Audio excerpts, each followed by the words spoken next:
Well, good morning, good afternoon, good evening, Bon and après-midi, wherever you bonsoir, are for those joining ou us très tôt le today. matin pour ceux qui nous My rejoignent name is des Christine Pacifiques. Larrea, and I lead Mon nom, c'est Christian and I Larrière, work at et Think puis at je suis, on INSEAD. va travailler comme une It's a équipe, very quoi. real pleasure Et to puis, welcome ça me you fait grand plaisir de vous today souhaiter la bienvenue ici à ce on webinaire the aujourd'hui topic of South-South sur le sujet commodities, de le commerce sud-sud. a topic that we are not that used to speak about.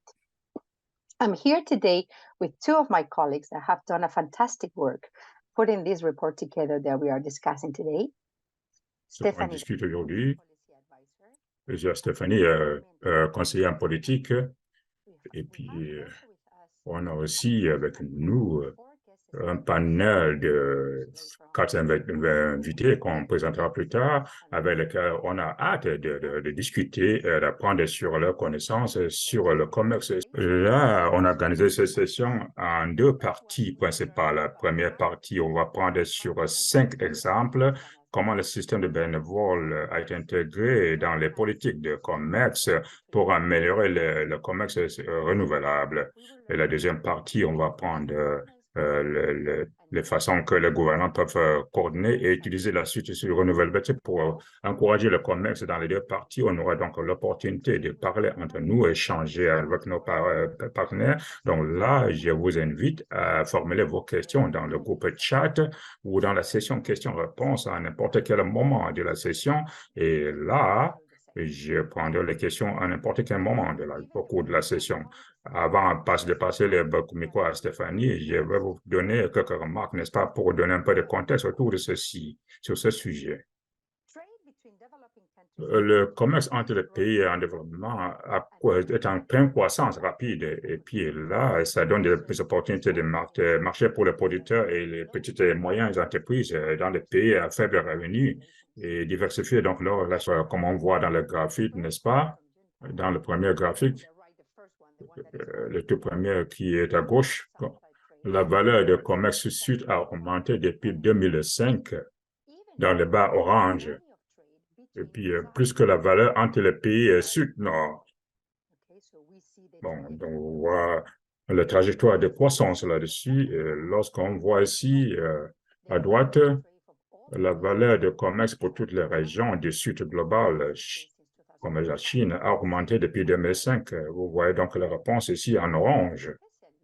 Mais surtout, la valeur de commerce entre les pays sud-sud de différentes régions qui sont donc les barres vertes horizontales, ont augmenté de façon importante depuis 2005, pour ceci pour toutes les régions.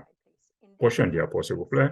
Dans ce contexte donné, la croissance du commerce sud-sud est très importante et se soutient des pratiques environnementales et sociales qui parle donc de la conservation forestière et le respect des droits fondamentaux, tout en améliorant l'accès au marché des actifs pour les producteurs et les entreprises petites et moyennes entreprises. Donc voilà donc les normes de sustainabilité et renouvelabilité. En effet, d'après les données récentes, il y a au moins 50 normes de sustainabilité qui opèrent dans le sud global. Ceci inclut les organisations au sud ou en Afrique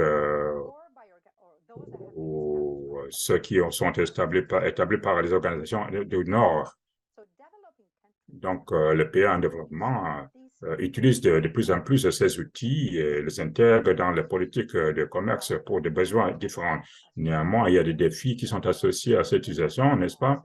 Et dont on est au courant, comme par exemple la prolifération de ces coûts, ces normes, la reconnaissance et tout ceci, l'existence de demandes au marché, les a peut-être empêchés, n'est-ce pas, d'atteindre le potentiel, le plein potentiel, pour le potentiel. Mais aujourd'hui, on va apprendre à nous engager dans des conversations avec des représentants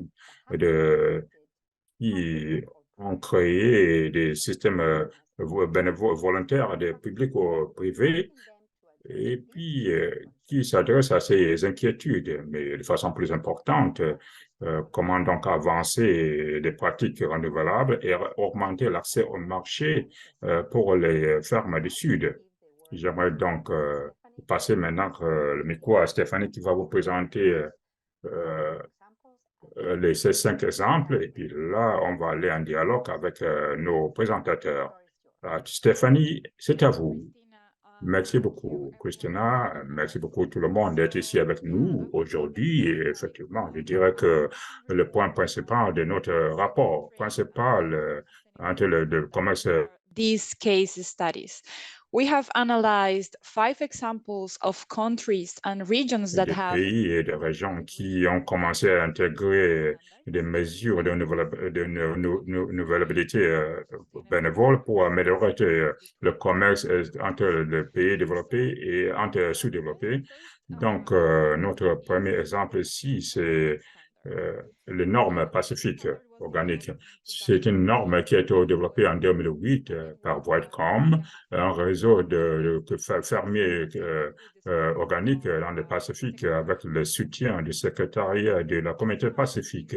Ce sont des normes qui, donc, de troisième organique au monde, y compris les normes de l'Europe et de l'Afrique de l'Est. Ce sont des cas intéressants parce que là, on a réussi à créer une norme qui est adaptée aux normes locales et puis des spécificités des territoires tout en s'alignant avec des principes internationaux sur la production organique. Voilà donc des normes qui comptent sur la reconnaissance mutuelle des systèmes participants qui sont complémentaires à la certification dans le secteur organique.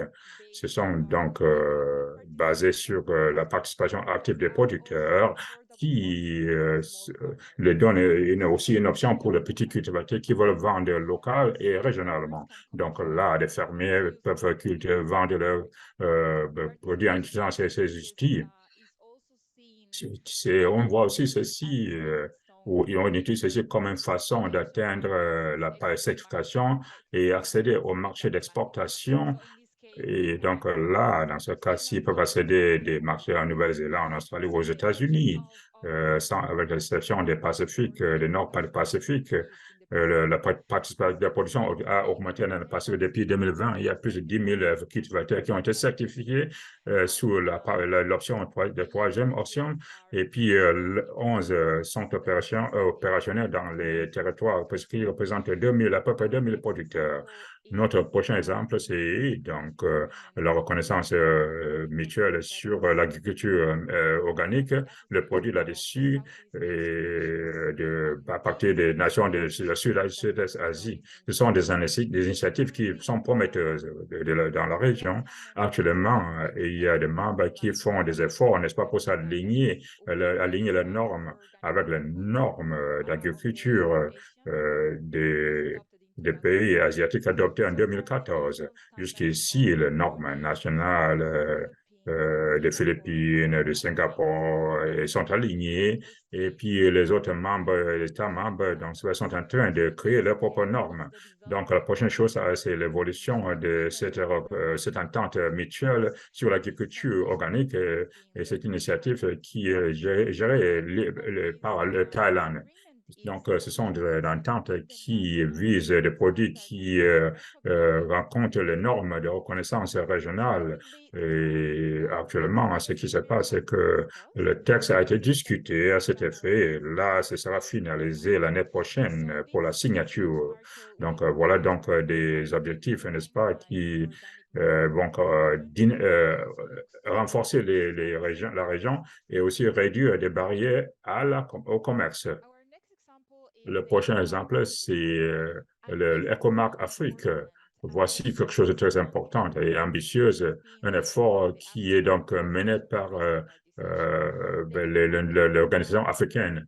EcoMark Africa travaille comme un système de reconnaissance pour les normes de soutenabilité, mais il travaille aussi comme une façon d'assurer la qualité en ce qui concerne la production de produits pêcherie, foresterie et produits de tourisme dans les pays concernés. Ce qui est intéressant ici et unique dans ce cas-ci avec EcoMark Africa, c'est que ça a été conçu pour faciliter, n'est-ce pas, le benchmarking avec les autres normes régionales et internationales qui opèrent déjà sur le continent. Donc, voilà donc une évolution d'un processus continental qui est très important, n'est-ce pas, pour contrer les défis comme la réduction de barrières au commerce et tout simplement la qualité, la renouvelabilité dans les services et produits et services. Donc là, c'est sûr qu'on va nous en parler beaucoup plus, n'est-ce pas, de ces initiatives lors de nos discussions. Mais voilà donc des choses qui vont bénéficier potentiellement beaucoup d'Africains et des entreprises petites et moyennes parce que ça va ouvrir le marché pour les producteurs en Afrique. Notre prochain exemple est donc la Namibie et la Zambie et la collaboration avec Global Gap. Ce sont deux pays qui s'engagent, n'est-ce pas, avec Global Gap et qui est un groupe international de normes. Hein. Et là, ils cherchent à supporter les normes de production soutenables et renouvelables dans chaque pays. Donc, ce sont des efforts, n'est-ce pas, qui vont améliorer le commerce de produits et services dans l'Afrique, le sud de l'Afrique. En Namibie, il y a le ministère d'Agriculture qui a présenté, n'est-ce pas, une ébauche de loi, un projet de loi pour développer le système de contrôle des produits agronomiques en Namibie. Et là, c'est une loi qui va donc inclure la nécessité de s'adhérer aux normes locales et les normes locales GLAP sont une version adaptée de la norme internationale qui est très accessible aux fermiers et adaptée aux conditions locales. Voilà donc ce qu'on appellera les normes locales produits qui sont vendus en Namibie et dans les marchés voisins. Et là, on va donner au Blagab va donner la formation aux producteurs locaux. Et en Zambie, le gouvernement travaille aussi avec Global Gap pour former les petits producteurs de légumes, de riz, surtout en ce qui concerne la sécurité et la qualité. Donc, ces développements comptent donc sur le besoin de ces pays d'avancer la renouvelabilité, mais aussi promouvoir, n'est-ce pas, une situation de sécurité, de qualité et d'autres nécessités, n'est-ce pas, pour protéger les employés, les travailleurs, la sécurité, améliorer la biodiversité, l'efficacité en question d'eau. Donc, ce sont des efforts qui peuvent donc créer potentiellement l'utilisation étendue et la reconnaissance de Global Gap dans la région comme un effort d'améliorer le commerce et des produits et services soutenables, renouvelables. Donc là, c'est un exemple de East African Organic Production Standards. Donc, c'est une norme qui a été adoptée en 2007 par la communauté de l'Afrique de l'Est. C'était donc la deuxième norme régionale créée après l'Union européenne.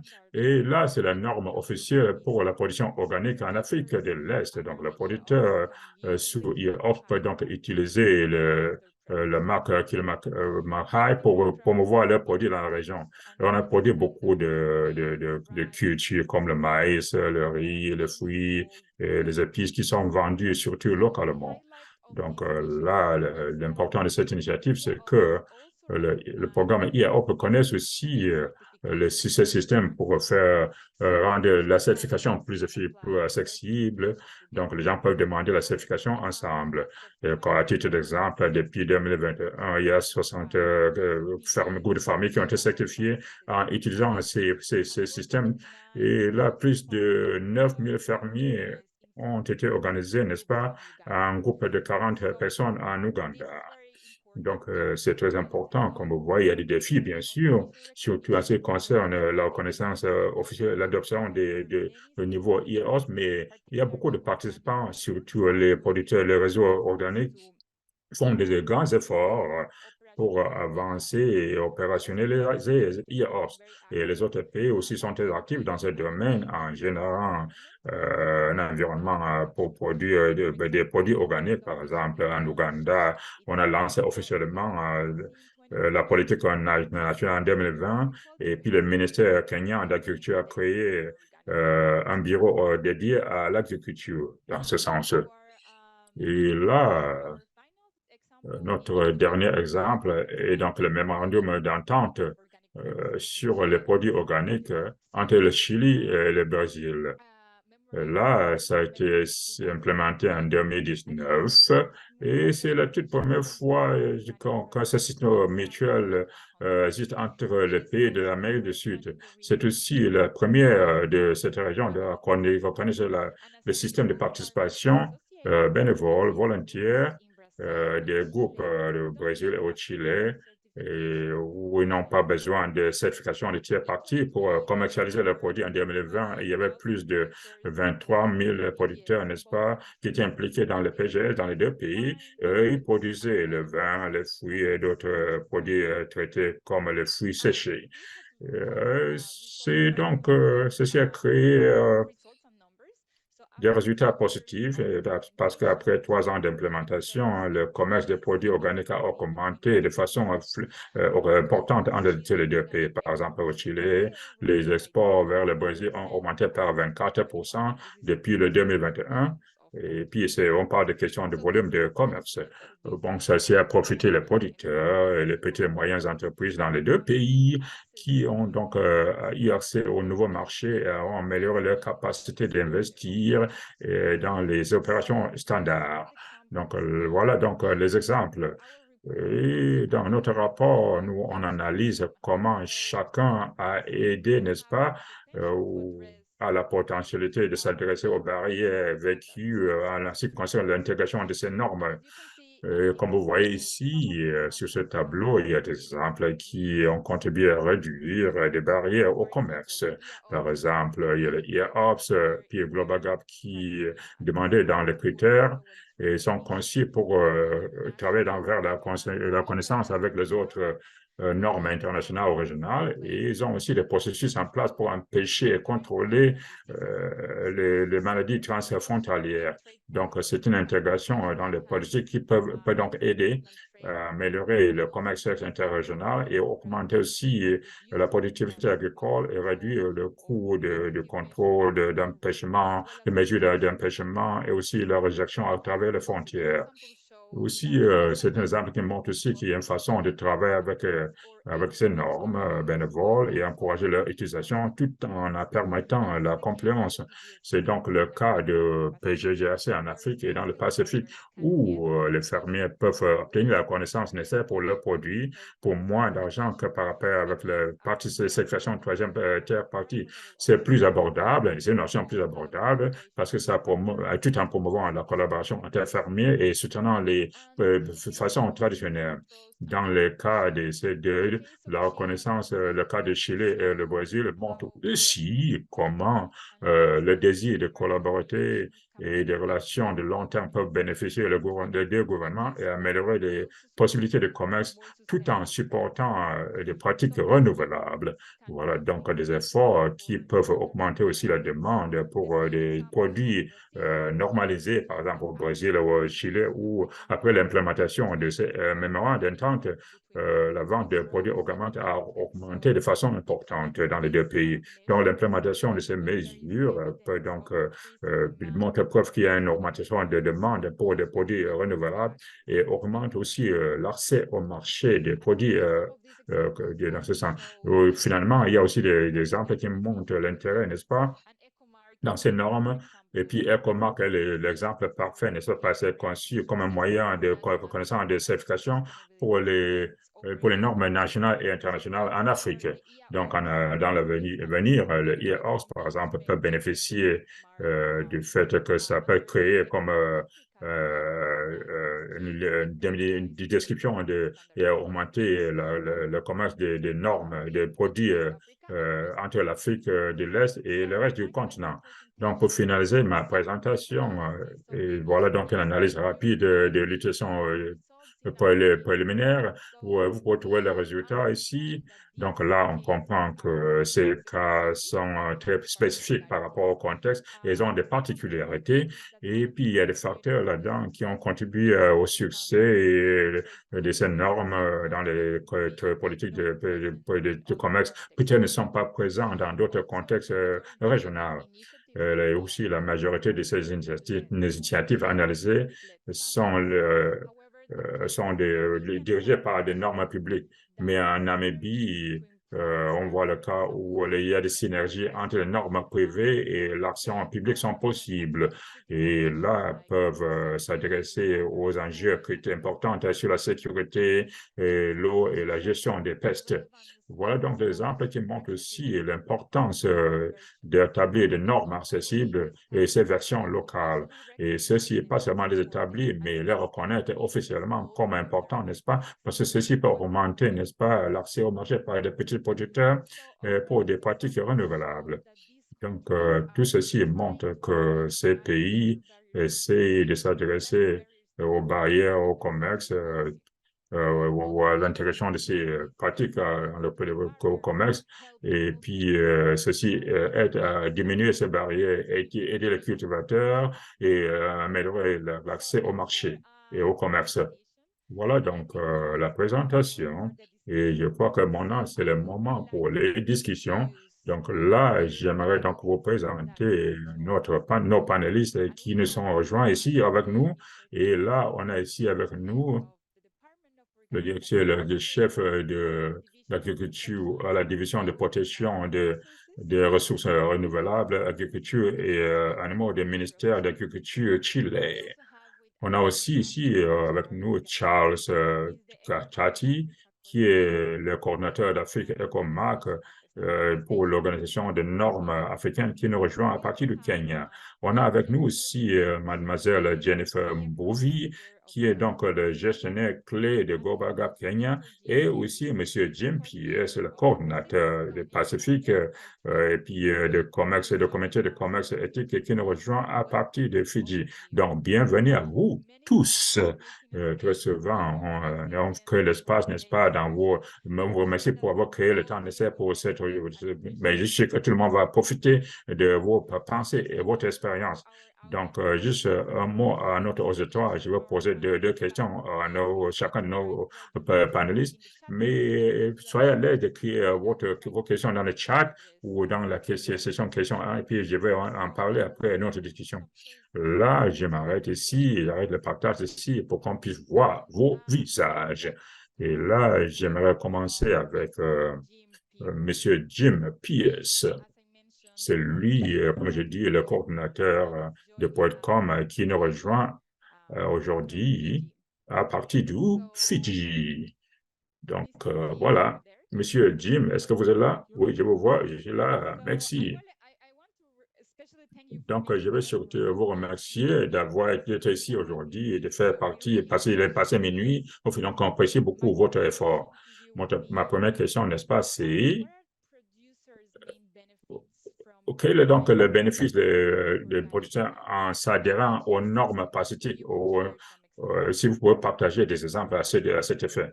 Oui, je serais content de le faire. Merci beaucoup de me laisser donc l'opportunité d'être ici aujourd'hui. Je crois que les bénéfices pour chaque participant, y compris les normes pacifiques, c'est l'accès au marché, surtout les marchés niches, parce que le Pacifique est unique, n'est-ce pas, a des défis uniques parce que c'est tellement éloigné et très isolé, et le coût du transport peuvent être très, très difficiles, n'est-ce pas, qui est limitant le commerce. Donc, avec le cachet organique et PGA, ça donne aux opérateurs, n'est-ce pas, un accès au marché. Ce n'est pas seulement l'huile de coco, le noix de coco, mais c'est l'huile de coco organique. Donc, ça répond bien aux 70% des cultivateurs qui s'adhèrent à ceci, parce que ce sont des petits cultivateurs de subsistance. Donc, ça les va très bien, n'est-ce pas? C'est parce que leur système met l'emphase sur la culture, donc ça les donne une plateforme où ils peuvent donc commercialiser ce qu'ils font, ce qu'ils produisent, ce que les parents font depuis. Et là, on voit que ça marche très bien ici. Et il y a aussi le potentiel, n'est-ce pas, d'ajouter une identité géographique au café, chocolat, vanilla, qui marche très bien, pas seulement sur le cachet organique, mais aussi, il y a aussi le café de Fidji, donc ça les donne un grand avantage dans ce sens. C'est quelque chose qui m'a étonné, n'est-ce pas, dans le Pacifique, c'est que il y a les bénéfices financiers en commercialisant les produits organiques et c'est très réel dans le Pacifique. L'empêchement des changements climatiques et puis le manque de nourriture et sécurité là-dessus. Ce sont vraiment des choses qui sont très importantes pour la raison pourquoi les gens font l'agriculture organique qui va au-delà d'un prix meilleur. Donc, je peux aller plus loin, mais merci. Merci beaucoup, Jim. Je crois que ce sont des défis uniques du Fidji, par exemple, le transport et tout cela. Et puis, c'est très important aussi. Ma deuxième question sera donc, à votre point de vue, quels sont donc les facteurs les plus importants qui ont facilité la compliance des producteurs avec les normes pacifiques et le PGA dans le Pacifique et les territoires aussi? Merci beaucoup. Sans aucun doute, le plus grand succès a été quoi, l'adhésion et la promotion au niveau gouvernemental, parce que il y a le corps technique parti à travers le Pacifique. Parce que lorsque on a évolué ce nord Pacifique, ceci a été présenté au ministère de la Culture dans ces territoires et pays. Et puis, de façon unanime, ils ont adopté ces normes par ces ministères. Donc, très souvent, il y a des pays qui disent, mais on a notre norme, on va besoin de notre norme nationale, mais on peut tourner au gouvernement et dire, mais vous avez une norme nationale, une norme régionale qui a été acceptée par votre gouvernement national. Et ceci aide à normaliser, uniformiser le produit organique. Lorsqu'on a évolué ces normes, il y avait Kodak, la Nouvelle-Zélande, l'Australie et les États-Unis et le Canada qui étaient là à la table. Donc, c'est vraiment équilibré, une norme très équilibrée. Mais l'autre facteur important qui nous a vraiment aidé, n'est-ce pas, à nous lancer, c'est qu'en plus des 4 principes, on a ajouté la culture et la tradition, parce que la culture et la tradition, la culture là-dessus sont tellement importants ainsi pour préserver et puis transmettre et puis démontrer les connaissances qu'on ne perd pas. Et donc là, l'emphase sur la culture, la tradition nous a aidé, n'est-ce pas, à s'adapter aux normes, adapter ces normes aux normes spécifiques dans le contexte de ces pays. Et là, je crois que c'est assez. Donc, je laisse ça comme ça. Merci beaucoup, Jim. C'est très bien. Et puis, comme je dis dans la présentation, ce qui est unique avec ce cas-ci, c'est que c'est un système qui est adapté à ce contexte en question. C'est très bien. Merci beaucoup, Jim. Donc là, on avance vers notre initiative continentale. Là, je demandais à M. Katashi de Ecomark Africa, c'est lui le coordinateur là-bas. Bonjour, Monsieur Katari, est-ce que vous êtes là? Oui, on vous voit. Oui, je suis là. Parfait. Donc, bienvenue. Merci d'être ici avec nous aujourd'hui. Donc là, on aimerait savoir quel genre de support vous avez besoin donc, pour rendre ces efforts bénéfices pour l'Afrique. Je parle de contexte africain et puis les normes, plusieurs normes qui opèrent dans ce pays, dans ce continent. Merci beaucoup. Merci beaucoup pour cette question. Tout d'abord, j'observe que c'est un truc qui appartient des organismes africains qui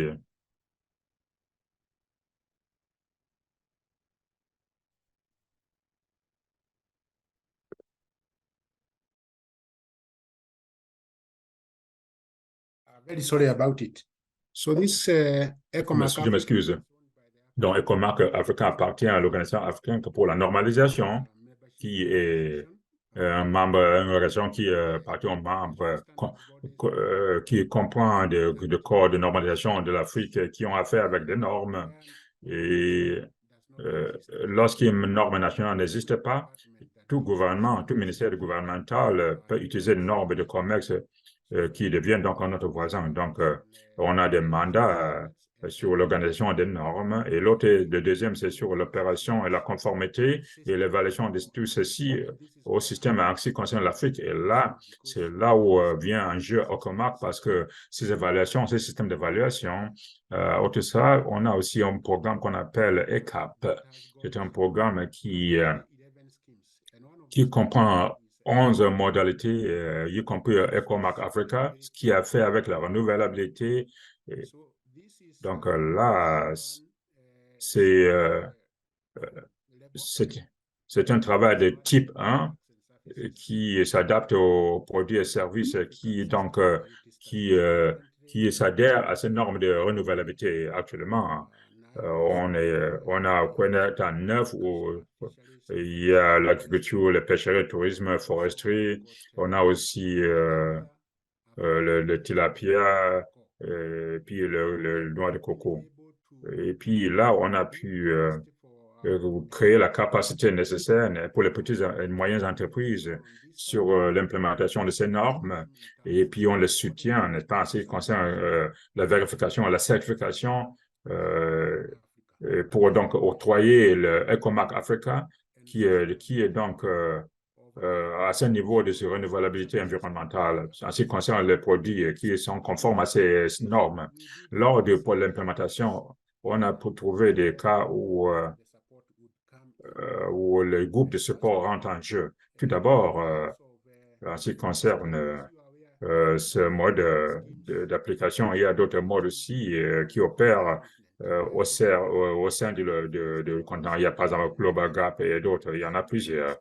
Et puis notre système n'est pas en compétition avec ces, mais plutôt les complémente comme il faut le travail qu'ils font pour s'assurer que, pour promouvoir, n'est-ce pas, la production et la consommation et l'implémentation de ces normes. Donc, c'est là où on aimerait le support, c'est dans le domaine de peut-être l'analyse au sein des autres groupes. On sait bien sûr qu'il y a des organisations qu'on fait face aux mêmes problèmes de défis environnementaux, socio-économiques, mais la façon que ces normes sont présentées, c'est différent par d'une norme à l'autre. Donc là, une analyse gap de ces normes sera donc en mesure de faire sortir les différences entre ces systèmes et comment collaborer entre nous. Et éventuellement, peut-être une fois qu'on est d'accord sur la façon de travailler, on peut donc implémenter ECOMAC et tout cela. Voilà donc un domaine de travail. L'autre, c'est qui est lié d'ailleurs, c'est la révision des documentations pour voir les différences. Pour l'instant, vu que nous, on ne fait que commencer pour donc pouvoir convaincre les consommateurs sur le fait que notre travail est aussi bien que les autres, on a besoin de ce soutien, n'est-ce pas, en ce qui concerne les normes, les comparaisons. Donc, comme ça, une fois, lorsqu'on présente de ce projet, on fait la sensibilisation de ces normes pour dire qu'on a ces normes de renouvelabilité, mais qui ne sont pas différentes par rapport aux autres. Donc, ayez confiance en nous, ayez confiance dans les produits qui sont créés ici et qui sont des bons produits. Et vous pouvez les utiliser et compter sur ces produits, n'est-ce pas?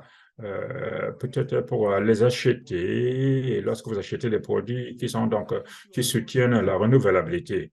L'autre problème, c'est donc la capacité, la création de capacités, et même pour les organisations établies, et ces normes sont très techniques, comme vous savez. You need to break them down for the SME, and sometimes even they will require to change. Il y a besoin de changer des choses, n'est-ce pas, pour pouvoir s'adhérer à ces normes. Donc, en ce qui concerne la création de capacités, il y a aussi la question de supporter le groupe, surtout avec les problèmes financiers, par exemple, pour le supporter aussi envers la vérification et la certification, parce que la certification n'est pas facile.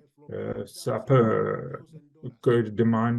coûter 8 000 ou 10 000 $ pour la certification. Et ça, c'est beaucoup d'argent, ça, surtout vu qu'on a fait on revient de la pandémie de COVID-19, voilà donc des endroits où on a besoin de support, n'est-ce pas? Et puis pour le système même, et il y a d'autres systèmes aussi, on travaille très étroitement et puis là, on a pu signer un mémoire d'entente avec Better Africa et en ce qui concerne la visibilité de nos marques, n'est-ce pas? On travaille avec ITC, l'UNSC et aussi d'autres laboratoires pour pouvoir voir comment est-ce qu'on peut promouvoir ces normes. En effet, nos normes sont en mesure, on ne peut les trouver, n'est-ce pas? C'est partout. Donc, pour l'instant, c'est ça. Je m'arrête ici. Mais s'il y a des questions, ben, je suis prêt à les recevoir. Merci beaucoup, monsieur. Merci. Donc, vous faites un très bon point, n'est-ce pas? Et une très bonne explanation sur l'EcoMark, l'explication sur EcoMark. Merci beaucoup. Donc, ma deuxième question est comment est-ce que EcoMark, dans 3 ans, peut augmenter la disponibilité? C'est une question que je vois dans le chat. Donc, comment est-ce que ces efforts peuvent être abordables, n'est-ce pas? Et puis mettre des stratégies, n'est-ce pas, pour augmenter la demande de produits certifiés ou de produits qui sont certifiés parmi les consommateurs africains.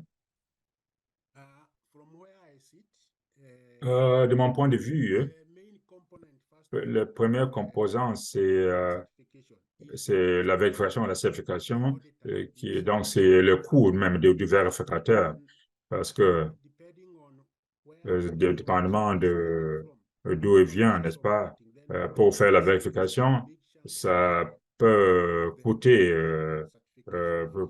beaucoup, n'est-ce pas, ça concerne les frais de certification. Donc, pour nous, ce qu'on essaie de faire, donc, c'est créer la capacité nécessaire pour la certification, le corps de certification au sein du continent même. Et donc, là, pour leur permettre de pouvoir faire la vérification et certifier les produits dans les régions, ceci implique que d'un pays A à un pays B, on sera donc en mesure d'utiliser des experts locaux pour effectuer ces vérifications et octroyer les certificats. Et vu que même si on est propriétaire de ce système, on utilise un tierce partie, n'est-ce pas, pour effectuer la vérification et la certification, pourvu que vous êtes accrédité à cet effet. Au programme d'évaluation et aussi aux normes internationales aussi, ISO 17005. Donc, si on est en état à ces normes et vous êtes établi et vous êtes qualifié comme tel, peu importe d'où vous venez, vous serez donc en mesure de donner les certifications dans les domaines où vous êtes qualifié.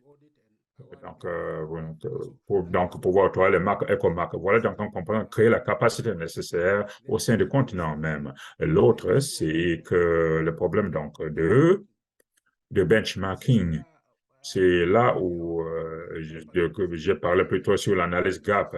Quelles sont les différences? Peut-être, qu'est-ce qui est différent, c'est que comment est-ce qu'on peut s'adresser à tout ceci pour pouvoir adopter des systèmes différents, n'est-ce pas?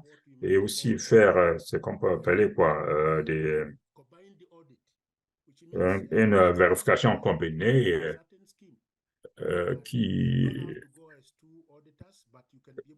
où on n'a pas besoin de 2 vérificateurs, mais on peut faire plusieurs choses, de plusieurs normes. Donc, voilà donc des domaines où on essaie de travailler ensemble et voir comment on peut donc travailler avec d'autres normes pour pouvoir donc s'adresser à ces problèmes. Dans ce cas-ci, on peut réduire le coût jusqu'à un certain niveau, n'est-ce pas? Réduire le coût de certification dans ce domaine.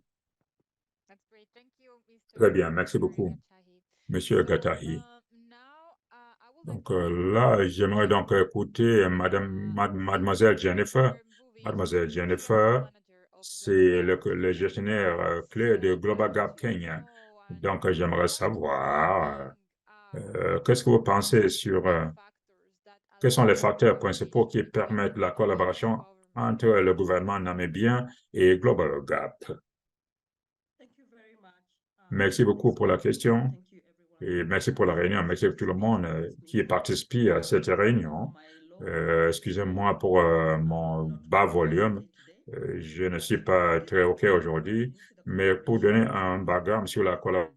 Global Gap, knowing all too well that one is a government and the other one is a private. Il y a le gouvernement et le secteur privé aussi. Tout premièrement, on fait la collaboration avec le Conseil d'ergonomie namibien, qui est un conseil gouvernemental qui a été mis en place depuis 1985. Et puis, son mandat est de promouvoir l'industrie ergonomique et faciliter la production et le traitement, le stockage et le marché, mise en marché à travers l'innovation du marché. Ce sont des produits contrôlés qui sont vérifiés par le gouvernement sur les besoins. Donc, le Conseil ergonomique namibien fait le partenariat avec le Global Gap, mais le gouvernement par l'industrie, la loi sur l'industrie numéro 20 de 1992. Here, governing the Il y a la loi qui operation. entre en place au sein de l'organisation. Et donc, ce que le Conseil a donc fait par après, c'est développer un plan stratégique, n'est-ce pas?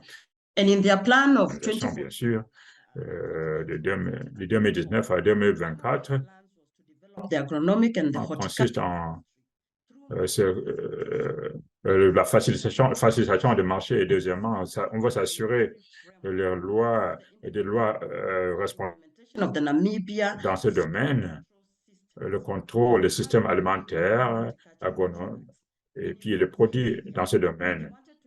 Donc, c'est comme ça qu'on veut donc améliorer la qualité et la sécurité des aliments. Et lorsqu'on cherche ce processus, comment assurer la qualité des produits, c'est donc la raison pour laquelle implement good agriculture practices. And when they looked on a around, créé ceci. Ils ont regardé pour voir où on peut trouver des pratiques à implémenter par les fermiers locaux. C'est là où ils ont trouvé les normes PFA de Global Gap. Et vu qu'un des mandats aussi est de s'assurer qu'il y a le contrôle sur les importations et les exportations de ce pays, ils ont aussi dû penser sur les normes Global Gap. Et puis, donc, il y a deux normes en place. Il y a les normes locales, le PFA, pour un stock cultivateur, et puis le nouveau cultivateur. Et puis, voilà, c'est ce qu'ils veulent implémenter. Donc, c'est une loi nationale qui sera adoptée par chaque producteur au pays et l'avenir, donc, le partenariat avec Global Gap. Et pour là, on a commencé avec la formation de leurs inspecteurs dans le pays même, qui sont en mesure d'inspecter l'implémentation de ces normes locales.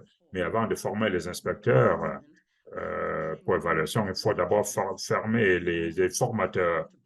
Ce sont les gens qui vont créer la capacité des cultivateurs pour pouvoir comprendre les normes PFSA et les implémenter comme il faut. Ceci a été fait de façon très intelligente parce qu'on a sélectionné quelques employés du NFB, du conseil même, et puis beaucoup de participants du secteur privé parce qu'en fin de compte, il faut avoir le choix de qui on va supporter et puis on met en place ces implémentations. Et après ceci, on a formé les inspecteurs parce que ce sont eux qui vont faire les inspections sur place au pays et ceci, c'est pour réduire le coût de vérification.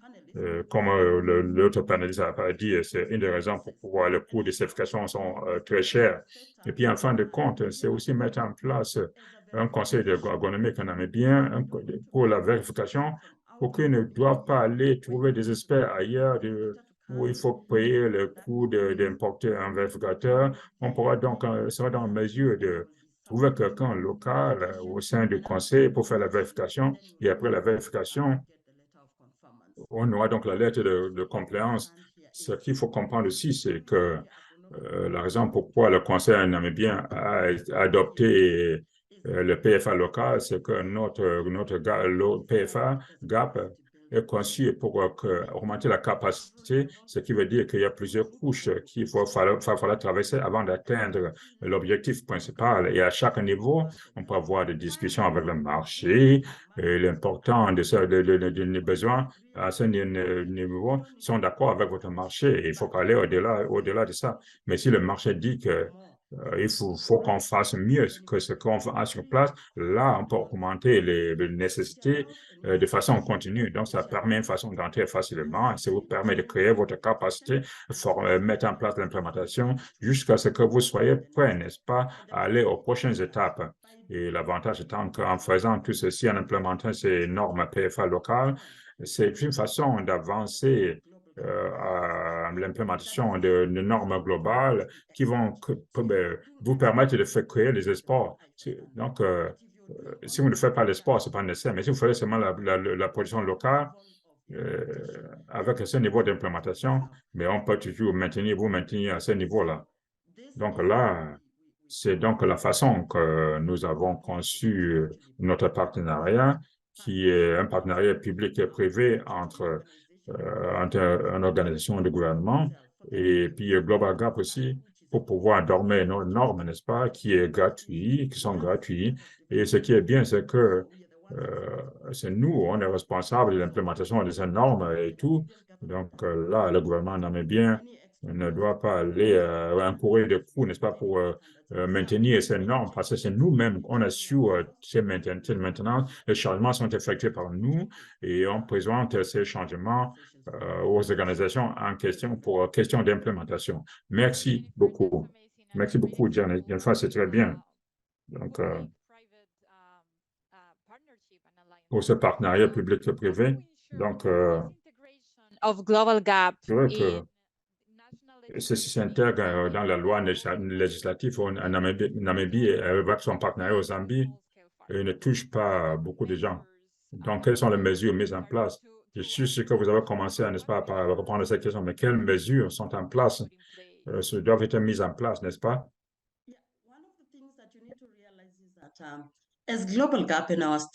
Une des choses qu'on doit tenir en considération, c'est que au moment auquel le gouvernement le propose, maintenant, ça doit devenir une législation. Donc voilà, ça devient la responsabilité du gouvernement de faire en sorte que la loi n'affecte pas les producteurs locaux. Avant même de faire ça, on doit réviser le standard, la norme plutôt, de Global Gap. Tout d'abord, nous vous donnons une norme qui va vous permettre de choisir si vous voulez la mettre en vigueur ou pas. Si le gouvernement vous dit vous devez l'adopter, si le Conseil de Namibie vous dit que vous devez l'adopter, ça va vous permettre d'avoir accès à des marchés qui ont déjà mis en vigueur cette norme aussi. Cela va améliorer votre admissibilité, votre visibilité, même dans le marché local, même dans les marchés à niveau local et international. Cela va vous permettre aussi d'augmenter votre productivité. Pourquoi? Avec l'application de cette norme, avant de cela, on ne suivait aucune règle, mais maintenant, on les suit avec l'application de la nouvelle norme. Cela va améliorer votre productivité, ça va améliorer la condition de l'environnement. C'est-à-dire que ça va donner des bons résultats pour l'environnement aussi. Après, comme conséquence, votre revenu va augmenter aussi. Autant qu'organisation, cela est déjà compris dans notre norme. C'est ce que le gouvernement doit faire aussi de sa part pour faire en sorte que les producteurs soient bien couverts et bien protégés. Une autre chose qui doit être bien connue, c'est que dans la région du sud de l'Afrique, on entretient déjà des discussions. Mais une des raisons pour lesquelles nous avons ces discussions pour mettre en place cette norme en Zambia, on nous a dit déjà qu'on ne va pas être en mesure d'acheter nos produits si on ne s'assujettit toujours pas à la nouvelle norme. are already having an experience with the local gap, PFA, where they have Et il seen y a that déjà des marchés qui ont des problèmes avec cette lacune en matière de la norme. On doit au moins démontrer un niveau de conformément à la norme en ce qui concerne la sécurité alimentaire. En ce qui concerne l'ouverture de relations commerciales, le Conseil de Namibie doit s'assurer que si un produit va être vendu de Namibie à Zambia, ça doit être permis que ce produit soit bougé dans le pays. Si les deux pays sont conformes à la norme, il n'y a aucun besoin de faire une vérification double. Donc voilà ce que le marché a besoin. Merci. Merci Jennifer, c'est excellent. C'est très important pour assurer que les fermiers ne soient pas affectés par ce type de mesures. Pour finaliser le dialogue, maintenant, je vais poser une question à Claudio Cárdenas, le président du département d'agriculture du gouvernement du Chili. Donc, merci beaucoup, Claudio, et aux collègues du ministère chilien d'agriculture qui sont avec nous aujourd'hui. Donc, ma première question. Comment les producteurs biologiques chiliens bénéficient-ils du protocole d'accord? Quel est le principal avantage pour les petits exploitants agricoles, en particulier ceux qui sont associés à des systèmes PGS? Merci beaucoup pour votre invitation et pour la chance de pouvoir partager avec les autres spécialistes des autres pays des continents. Donc, je vous en remercie énormément de pouvoir partager d'ici du Chili. La mémoire d'entente qui a été présentée a deux parties, deux grands champs d'application. Le premier est lié avec l'échange commercial, avec la reconnaissance des normes d'origine de la production biologique, dans ce cas-là du Chili et du Brésil, et aussi ça s'applique à la coopération entre les deux pays, entre Chili et Brésil. Il y a une longue histoire de coopération. Et comme résultat, ça n'a pas été difficile. Ça a été plutôt bien facile. C'était un chemin bien moins compliqué pour réussir à que les deux pays rentrent dans ce type d'entente. Ça a commencé avec la reconnaissance de l'équivalence des normes des deux pays. Ce n'est pas une entente commerciale, mais c'est plutôt une entente entre les deux ministères et les organisations techniques. Dans ce cas, le MAPA du Brésil et le ministère de l'Agriculture du Chili. Comment cela a bénéficié les petits producteurs et spécifiquement les producteurs biologiques organiques qui travaillent avec des systèmes de participation, parmi des systèmes de participation.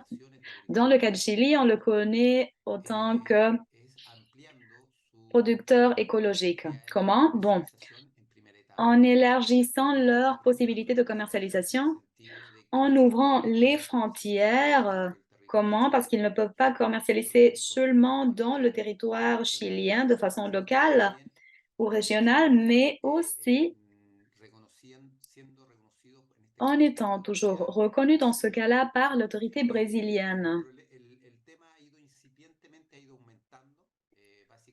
Cette tendance a augmenté essentiellement parmi les organisations. Maintenant, nous avons plusieurs exemples de commerce de Chili vers le Brésil et du Brésil vers le Chili. Les deux appartiennent à des systèmes participatifs de production. Essentiellement, c'est ça ce que nous voulons. Continuer à renforcer ce commerce, l'établir autant qu'une réalité et permettre aux autres pays de voir que c'est possible d'avoir la reconnaissance entre les différents pays qui s'assujettissent tous les deux à les différentes normes. En ce qui concerne particulièrement les produits biologiques, ils peuvent être acquis à travers des parties tiers, c'est-à-dire avec des certifications, des entreprises qui fournissent la certification parmi la norme ISO 17065. C'est la chose qui doit être fournie plutôt par chaque pays pour assurer la certification. Merci, Claudio. Oui, je pense que le partenariat entre les deux pays et la relation de longue date entre ces deux pays, la confiance a été essentielle pour cet échange commercial. Donc, ma prochaine question, comment fonctionne-t-elle la coordination entre les institutions au-delà des frontières? Par exemple, en ce qui concerne les mesures sanitaires, les inspections, les audits, les vérifications. La mémoire d'entente est une entente qui se concentre sur la qualité du produit, c'est-à-dire d'un système de production qui, dans ce cas-là, est organique ou biologique. Cela n'affecte pas la condition phytosanitaire ou sanitaire des produits. C'est compris que la première norme avec laquelle on doit s'assujettir pour pouvoir rentrer dans chacun des pays, c'est la norme sanitaire, c'est-à-dire que la norme organique n'a pas une hiérarchie plus importante que celle de la norme sanitaire de chaque pays. Tout d'abord, comme avec tout autre produit, on doit s'assujettir à la norme sanitaire. Après cela, s'en vient la reconnaissance de la qualité organique ou biologique du produit. Dans ce sens-là, nous avions vu une bonne coopération avec les systèmes frontaliers du Brésil et du Chili. Dans notre cas, nous sommes présents dans tous les points d'arrivée au Chili et au Brésil. Comme il y a des organisations qui s'occupent de la révision, qui appartiennent à l'État fédéral. Ce sont des politiques propres du pays. C'est important de comprendre que l'enjeu sur lequel nous avions travaillé, c'est un système d'harmonisation tel qu'on a expliqué dans le cadre. Il ne s'agit pas d'une homologation, mais plutôt d'un système qui cherche la reconnaissance des principes d'équivalence. Voilà notre motivation des deux côtés des deux pays pour arriver à cette entente. Une fois que nous l'avions réussi, je pense que c'est très bien de le signaler parce que en Amérique du Sud, ou même en Amérique, y compris l'Amérique du Nord, il existe la Commission interaméricaine de la production organique, qui est une instance de coopération entre les autorités de contrôle et de promotion. C'est à travers de ce système, de cette organisation, que nous avions aussi la chance de nous réunir, d'établir des conversations et d'arriver, par exemple, à établir des ententes, par exemple, celle entente avec la Commission interaméricaine. Donc voilà, je veux la soulever en tant qu'une instance très importante. Merci, merci beaucoup, Claudio.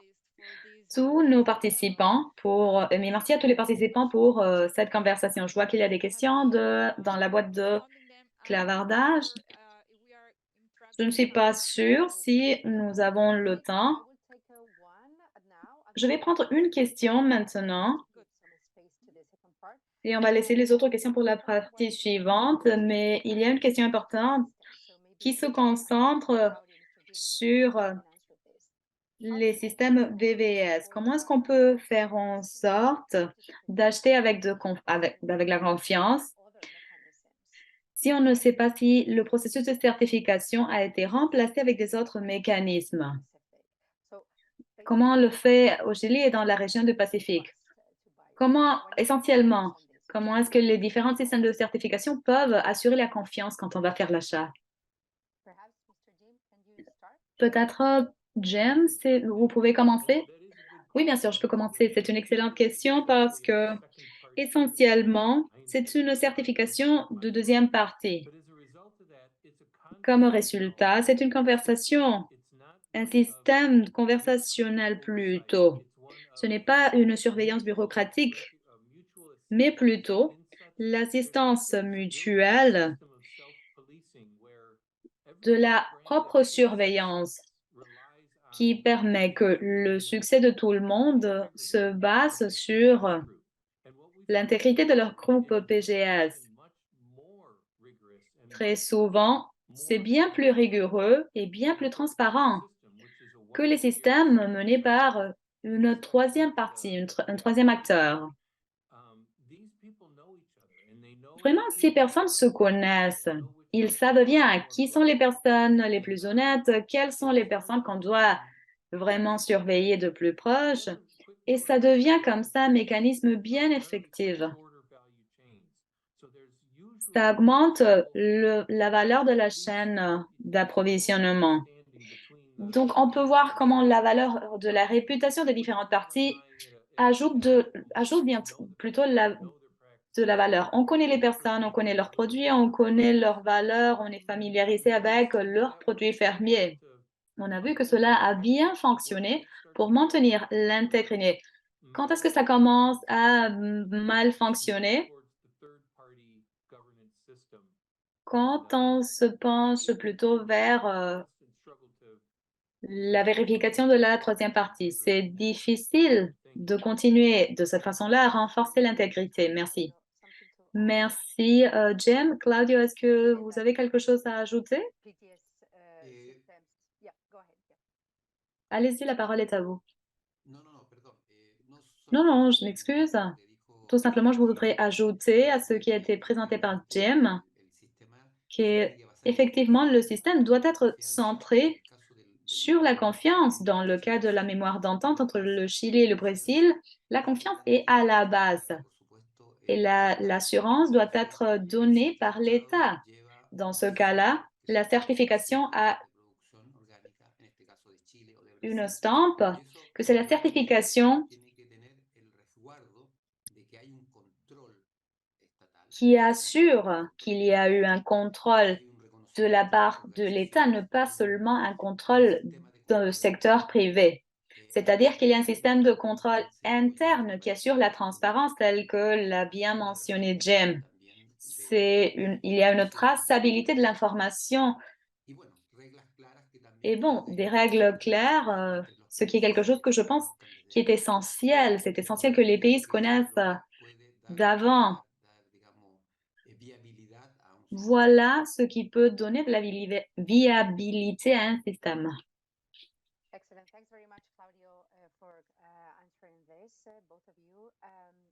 Merci à tous les deux. Maintenant, passons à la deuxième présentation, la présentation de Florencia qui va présenter les recommandations du rapport.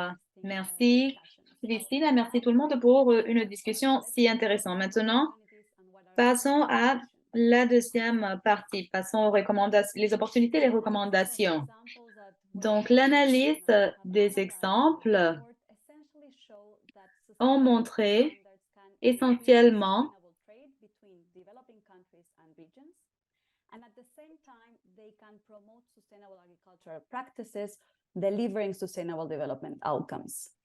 They can also improve smallholder. On peut améliorer l'accès des producteurs les plus petits à des nouveaux marchés. La conclusion principale de notre étude, c'est que les gouvernements des pays en développement et les blocs régionaux du Sud sont de plus en plus intéressés par l'utilisation des SSV en tant que moyen de développement durable. Ce que nous avions trouvé, c'est qu'il y a un objectif commun de diminuer les barrières pour le commerce, pour aider aux petits fermiers à avoir accès au marché, d'améliorer les pratiques agriculturelles et aussi de renforcer la coopération. Mais il y a toujours plus qu'on peut faire. Il y a des défis. Le manque d'appui du gouvernement et le manque de reconnaissance demeurent des barrières. Donc maintenant, on passe aux recommandations. Que peut-on faire pour améliorer cette situation dans le commerce sud-sud? Les recommandations que nous avions établies se basent sur le rapport, mais aussi sur des autres recherches. Le rapport se concentre en Afrique de l'Est et au sud de l'Asie. Et la première recommandation, et que les gouvernements renforcent leur cadre de réglementation. Les pays en développement peuvent incorporer les critères de durabilité. Un exemple a été donné par Jennifer en ce qui concerne la collaboration entre Global Gap et la Namibie et le Zambia. La deuxième recommandation, c'est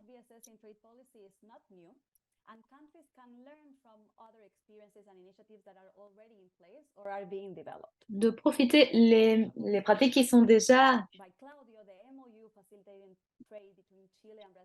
appliquées. Par exemple, ce qui a été mentionné par Claudio entre les relations entre le Chili et le Brésil. La troisième recommandation, c'est d'aider les petits exploitants à réduire les coûts de mise en conformité. Les petits fermiers ne devraient pas être laissés de côté.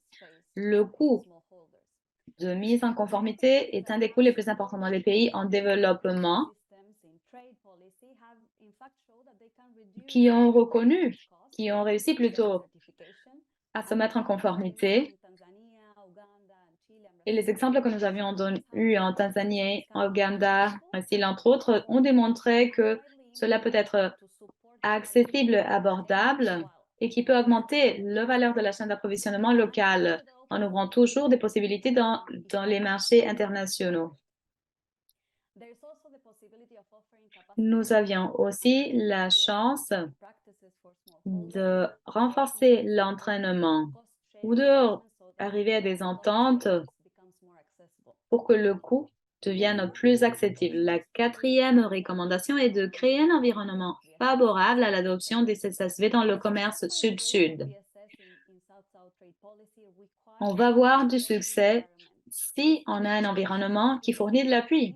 Cela veut dire qu'on doit mettre en place des incentives, des mesures de promotion pour que les producteurs puissent se servir des normes, les adopter,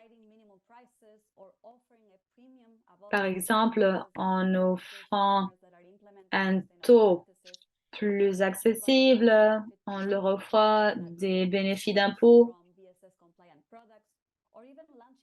ou même en lançant des programmes pour promouvoir la consommation locale au niveau local et régional.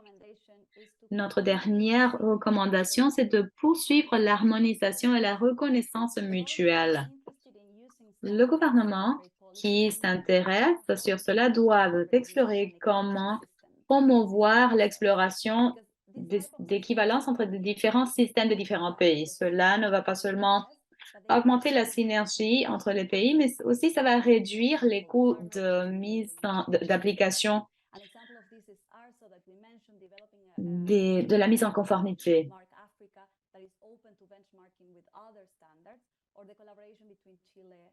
On peut le voir en Afrique de l'Ouest ou bien entre la collaboration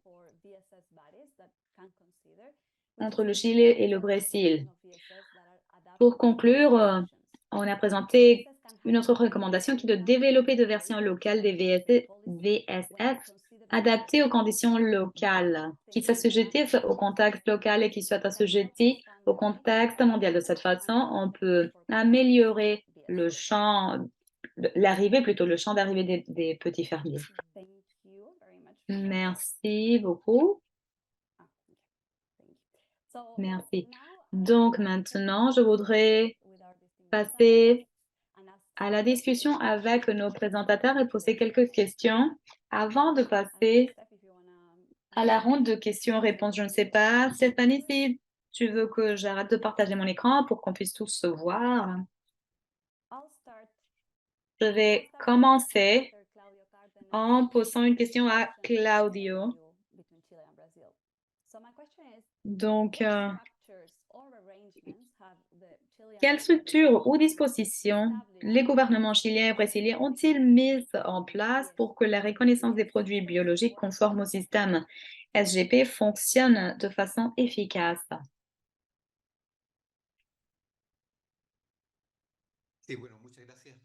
Merci beaucoup, Florencia. Plutôt que des structures, nous avions établi dans cette mémoire d'entente, telle que je l'ai expliqué par le passé, deux champs d'application. L'un associé au commerce qui est lié à la reconnaissance des normes d'origine, du pays d'origine, et de l'autre côté, les ententes liées à la coopération. Cette partie est liée aux autorités de contrôle et de promotion qui partagent l'objectif de renforcer le secteur organique biologique de chaque pays. Le système SGP rentre dans les systèmes normatifs de nos pays, dans le cas du Brésil et dans le cas du Chili, qui ont déjà reconnu la certification. On a des systèmes de auto-certification ou des certifications par des secteurs agriculteurs biologiques, comme on les appelle au Chili. C'est-à-dire que la norme comprend plutôt déjà quels sont les systèmes de certification. De cette façon, ça a été bien plus facile d'aller de l'avance dans la mise en conformité. En ce qui concerne la partie opérationnelle, nous avions rédigé des documents officiels, les déclarations additionnelles, en reconnaissant toujours qu'il y a des différences entre le Chili et le Brésil, mais en s'assujettissant toujours à la norme d'équivalence. Je pense que c'est très important.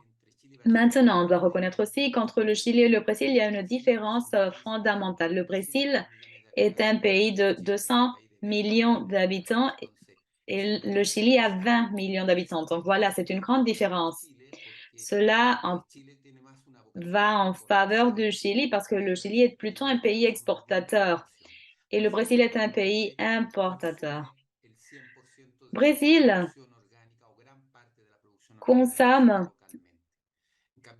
à niveau local 100% de la production biologique. Par contre, le Chili produit et exporte des produits biologiques au Brésil. D'un autre côté, il y a des différences par rapport au climat qui mènent à qu'il y ait des produits qui ne peuvent pas être produits au Chili et des produits qui ne peuvent pas être produits au Brésil. Et de cette façon, l'échange de ces produits, la commercialisation de ces produits se voit bénéficier aussi. Voilà en ce qui concerne le commerce. Et en ce qui concerne la coopération, bon, on doit renforcer la coopération, connaître l'expérience des deux pays, faire en sorte que les producteurs fassent partie de cette expérience. C'est ce que nous essayons de promouvoir aussi. Donc, voilà essentiellement mon point de vue. Merci, Claudio. Je pense que c'est excellent de voir que malgré les différences, le Brésil et le Chili ont réussi à arriver à une entente en gardant en tête toujours augmenter la commercialisation de produits organiques. Maintenant, je vais passer à Jennifer. Veuillez partager 3 considérations clés que les SSV devraient prendre en compte lorsqu'ils développent des versions locales adaptées aux conditions locales. Réponse. Une des choses que je pense qui est essentielle, c'est de tenir en considération le besoin du marché, de la personne qui achète, parce que la plupart des fois, on va voir que le marché est très clair sur ce qu'il veut. Ils ont des exigences très concrètes auxquelles on doit être capable de s'assujettir. Donc, si on discute avec le marché, si on établit des partenariats, on va pouvoir voir de façon claire quels sont les besoins. Vous allez voir aussi que vous n'allez pas être en mesure de mettre en vigueur aucune norme si ça ne répond pas aux besoins du marché. Si vous ne parlez pas au marché, on doit parler à l'acheteur parce que parfois, les acheteurs ont un marché qui est prêt à vous appuyer dans la mise en vigueur. La suivante chose qu'on doit tenir en considération, et spécialement parce que la plupart de la production locale vient des producteurs les plus petits, c'est important de mettre en place une norme que ces petits producteurs soient capables aussi de mettre en vigueur. Parce que si on tient la norme dans une hauteur très élevée, qu'ils ne peuvent pas soutenir, par exemple avec des coûts très élevés, avec leurs états de production, on va les étouffer avec ces conditions. On doit mettre en place des normes auxquelles ils peuvent s'assujettir pour qu'ils arrivent au niveau désiré. Ça va le rendre plus facile pour les petits producteurs d'adopter cette norme. C'est très important aussi de fournir de l'entraînement pour toutes les parties qui vont être liées à cette norme internationale. Quand on traite, par exemple, les fruits et les végétaux, toutes les parties, on doit tenir une séance d'entraînement pour qu'ils comprennent le contexte de cette norme locale quand on est en train de promouvoir et aussi des aptitudes qui sont nécessaires pour soutenir cette norme. C'est essentiel pour entraîner les fermiers, pour entraîner les formateurs, les organismes de certification. Toutes ces parties doivent avoir de la formation. Donc, voilà quelques-unes des choses que je peux vous présenter, les choses qu'on doit tenir en considération. Les parties tiers doivent pouvoir exprimer leur opinion aussi.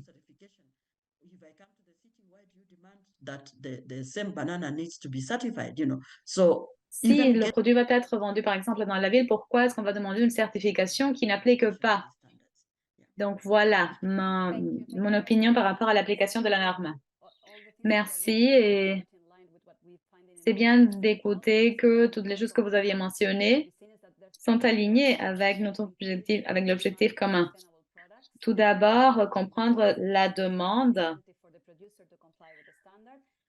avoir une liste pour que les producteurs puissent s'assujettir à la norme. On se concentre sur les petits producteurs, mais ça doit être applicable à toutes les parties de la chaîne d'approvisionnement. Donc, merci pour partager votre pensée.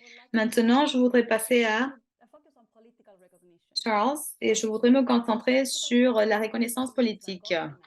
La reconnaissance politique des normes par les gouvernements est souvent considérée comme l'un des principaux défis à relever dans le cadre de l'harmonisation des normes et de la mutualisation des efforts. Quelles sont les stratégies que les pays africains peuvent adopter pour surmonter ce problème? Merci pour votre question. Merci beaucoup. Tout d'abord, une des stratégies, c'est de promouvoir la conscientisation parmi toutes les parties, parce que tel que Jennifer l'a mentionné,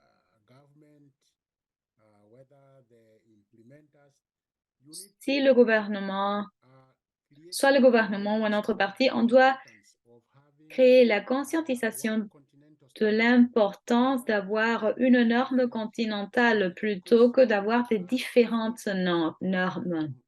Si on doit faire bouger un produit d'un pays à l'autre, on parle des normes qui permettent la facilitation du commerce. S'il y a de différentes normes, de différentes méthodes d'études, de différentes certifications, ça va être très difficile de faire bouger un pays, un produit plutôt d'un pays dans un autre, même dans le même continent. Quand on parle d'augmenter le commerce dans le continent africain, on peut voir ce problème. C'est-à-dire qu'on doit démontrer comment on pourrait profiter d'établir une norme intercontinentale.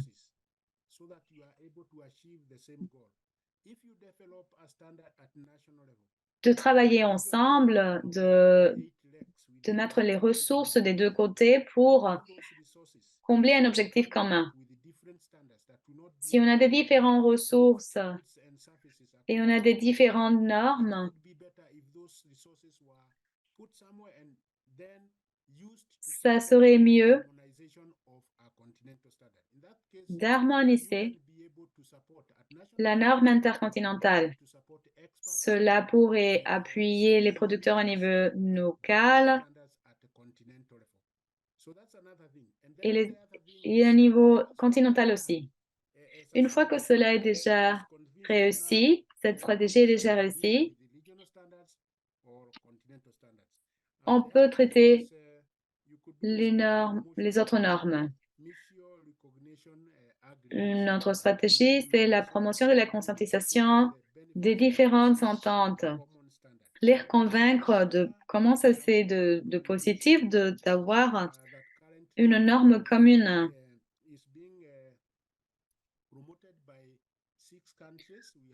En Afrique, on peut voir qu'il y a Kenya, Niger, Afrique du Sud, Zimbabwe, Rwanda,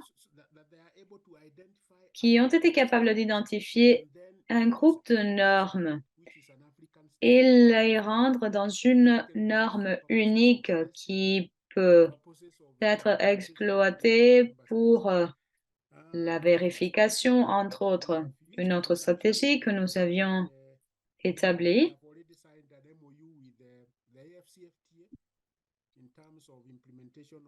en ce qui concerne les mémoires d'entente,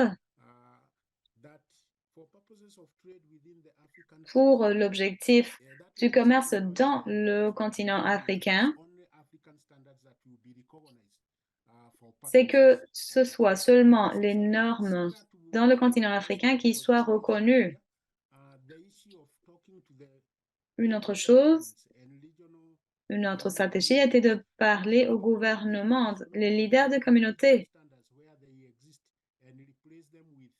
pour remplacer les normes régionales avec une seule norme africaine, pour s'assujettir à une seule norme. Donc voilà quelque chose sur laquelle nous continuons à travailler pour engager les différentes parties, pour aller tous dans le même sens, soit des biens ou des services, aller tous suivre tous plutôt la même norme. Donc voilà, merci. Merci à vous pour avoir partagé toutes ces stratégies différentes. Je suis d'accord, on doit créer de la conscientisation, promouvoir la conscientisation comment c'est de positif de travailler ensemble sous une seule norme pour l'optimisation des ressources. Maintenant, je voudrais poser une dernière question à Jim.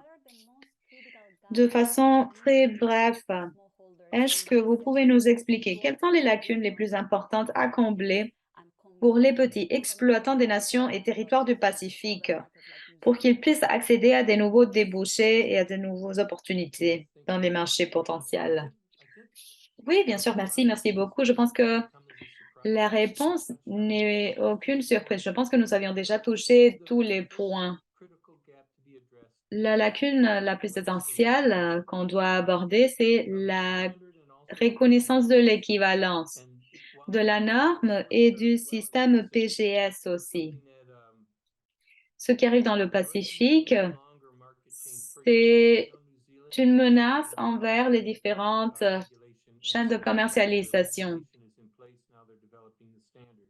Il y a des réglementations en place qui maintenant évoluent pour devenir des normes. On doit continuer à leur rappeler que leur norme n'est pas si différente que les nôtres. Il y a de différents pays, par exemple les États-Unis, les pays de l'Union européenne, avec lesquels on doit établir une certification différente pour que le commerce ne soit pas interrompu. La deuxième chose, c'est quelque chose que nous avions mentionné déjà à plusieurs reprises, c'est le coût. Le coût de la vérification est important dans le Pacifique. Le système PGS a eu du succès et c'est un bon point de partie de certification. Cependant, on travaille sur le développement d'un groupe régional de vérificateurs parce que la situation actuelle est très chère vraiment. Si on doit amener des vérificateurs qui proviennent des autres pays. Ce sont par exemple, pensons à cette situation en tant que des clients qui sont des parties tiers. On doit bien profiter des inspecteurs que nous avions à l'interne. La dernière est le fait que vraiment les gens comprennent quel est le vrai coût des aliments. Quel est le vrai coût des aliments dans la région du Pacifique? Quand on voit que le coût d'un produit organique est plus important, ils se demandent pourquoi est-ce que c'est plus cher? Je ne veux pas payer un prix plus cher. Le fait, c'est que il y a des aspects qui sont cachés qu'on doit tenir en considération aussi, des aspects qui se concentrent sur la santé et sécurité. Donc voilà comment combler ces lacunes. Merci, merci beaucoup. Merci à vous. Votre réponse est une excellente conclusion pour notre discussion. Continuez la promotion de la conscientisation, continuez à appuyer les producteurs locaux, réduire les coûts, connaître le vrai coût des aliments. Tout cela va aider à une production d'aliments plus durable. Maintenant, je vais passer la parole à Christina. Merci, merci beaucoup à tous nos présentateurs. Le public a été très actif. Ils ont posé beaucoup de questions. On a adressé quelques-unes déjà. Il y a d'autres qu'il y a toujours dans la boîte de cavardage. Je crois, comme remarque de conclusion, l'harmonisation est essentielle. On peut le voir dans la relation Chili-Brésil et aussi dans le contexte africain. C'est essentiel. Un autre point que je voudrais soulever, c'est la confiance qui est essentielle, la confiance entre les différentes parties. Et le dernier point que Jem a mis sur la table, c'est de comprendre le vrai coût des aliments, de l'externalisation. C'est quelque chose sur laquelle on va continuer à travailler. Merci à tous les panélistes qui ont été avec nous aujourd'hui. Nous allons partager les réponses à quelques-unes des questions que nous n'avions pas eu la chance d'adresser aujourd'hui. Et merci beaucoup à tout le monde. Ayez une excellente journée. À bientôt. Merci beaucoup.